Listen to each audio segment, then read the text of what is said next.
What's important for you to feel like you never gave up? It's the movie, otherwise known as the one where Cameron Diaz shaves her head. But there's a whole lot more to My Sister's Keeper than just that. Based on the novel of the same name, it tells the story of Anna Fitzgerald, played by Abigail Breslin, who was conceived to save the life of her sister Kate, who has cancer.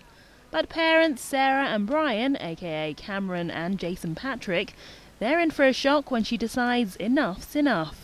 My sister has been in renal failure for months now. You're supposed to give her a kidney? I want to sue my parents for the rights to my own body. Well, I think that, she's put in a really difficult situation from the day that she's born of having to choose between, her sister and her family.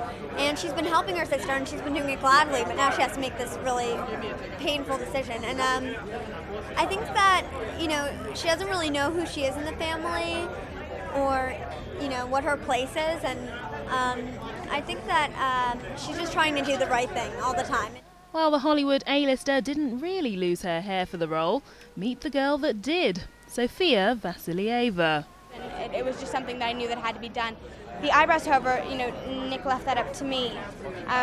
And I remember sitting in the trailer and we had tried caps and bleaching them and they just weren't looking quite right. And I remember that I said, we have to take them off.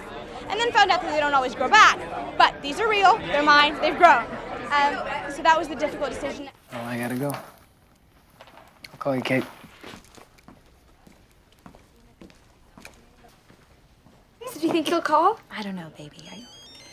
The cast bonded on set and say they felt like a real family, but the 35-year-old actress who doesn't have children says even still, it wasn't about pretending to be mum.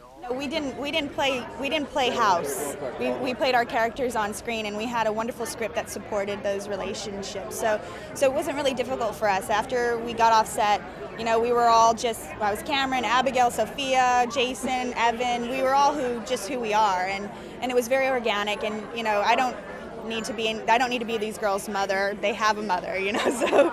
Now, there were high hopes for this adaptation. It stems from a bestseller after all, and it's made by the director who gave us The Notebook. But sorry to be the bearer of bad news, it doesn't live up to the promise.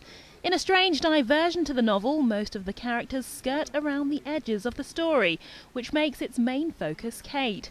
There's also a controversial change, which you may or may not agree with. Where the book was dynamic and unexpected, though, they've condensed it into something that's a bit predictable.